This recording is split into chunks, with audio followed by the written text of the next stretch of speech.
കുടുംബജീവിതമൊക്കെ? തരക്കേടില്ലാതെ പോകുന്നു തിരുമേനി. ആ, പരസ്പരം മനസ്സിലാക്കി പോയ ദൈവം കൂടെ ഉണ്ടാവും. അടിയും വഴക്കുവാണെങ്കിൽ പൊരുതിയിട്ടും പ്രയോജനമില്ല. ദൈവങ്ങൾ കൂടെ നിൽക്കത്തില്ല. എന്നാ ആയിക്കോട്ടെ. ശരി. ആ,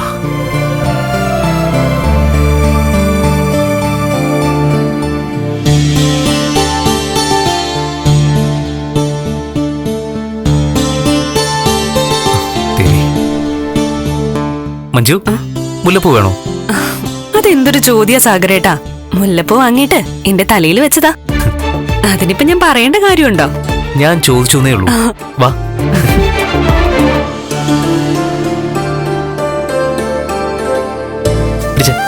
ചേച്ചി, മുല്ലപ്പൂ ഒരു മഴ.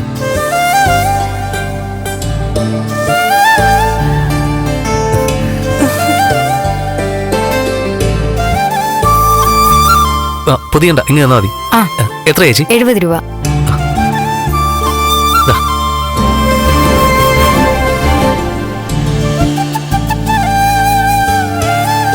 ശരി.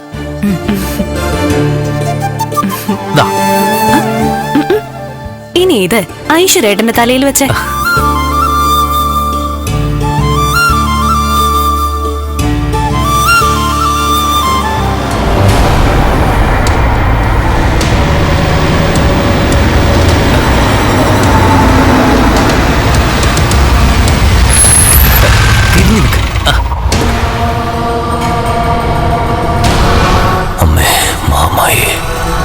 നേരെ നിക്ക്. എന്തേ കാണിക്കുന്നേ? മഞ്ജു, തലയിട്ട് അനക്കല്ലേ. ഞാനൊന്ന് വെച്ചോട്ടെ. വേദനിക്കുന്നു. അനങ്ങാതിരിക്കും മഞ്ജു. ശരിയായോ? കുറച്ച് താഴത്തോട്ട് വെച്ചോ. അമ്പലത്തിലോട്ട് വന്നത് കണ്ണനെ പ്രാകാനാ. അപ്പതേ കാണാൻ പാടില്ലാത്ത കാഴ്ച എന്നെ കാണിക്കുന്നു.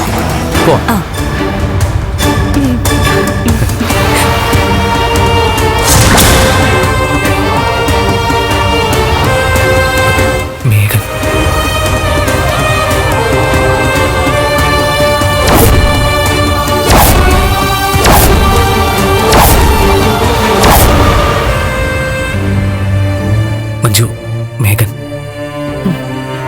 അതിനെന്താ സാഗരേട്ടാ? വാ.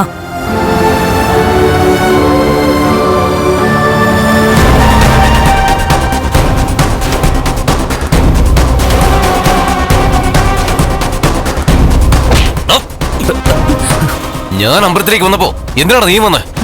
അമ്പലം തന്റെ തറവാട് സ്വത്തൊന്നും അല്ലല്ലോ ഞങ്ങൾ വരാതിരിക്കാൻ.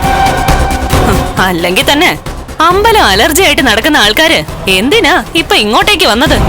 മിണ്ടരുത് നീ. ഇവനെ ഇതുപോലൊന്ന് കൈ കിട്ടാൻ വേണ്ടിട്ട് ഞാൻ കാത്തു നടക്കായിരുന്നു. എന്റെ മുഖത്ത് ചെളിവാരി അറിഞ്ഞിട്ട് നീ ഇവളെയും കൊണ്ട് ഉലകം ചുറ്റാണല്ലടാ.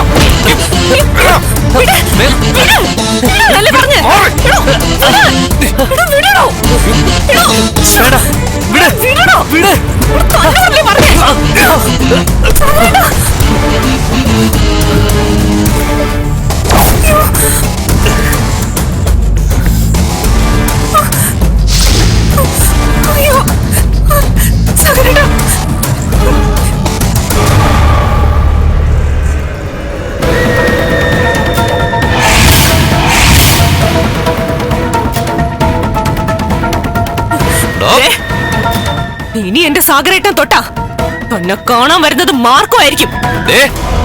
നീ മാർക്കോയുടെ പേരും പറഞ്ഞ് അധികം എന്നെ പേടിപ്പിക്കല്ലേ. ഇവൻ ഏറെ നാള് നിന്റെ കൂടെ കാണത്തില്ല.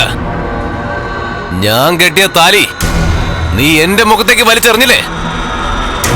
അതുപോലെ തന്നെ ഒരു ദിവസം ഈ താലി നിനക്ക് ഇവന്റെ മുഖത്തേക്ക് വലിച്ചെറിയേണ്ടി വരുവടി.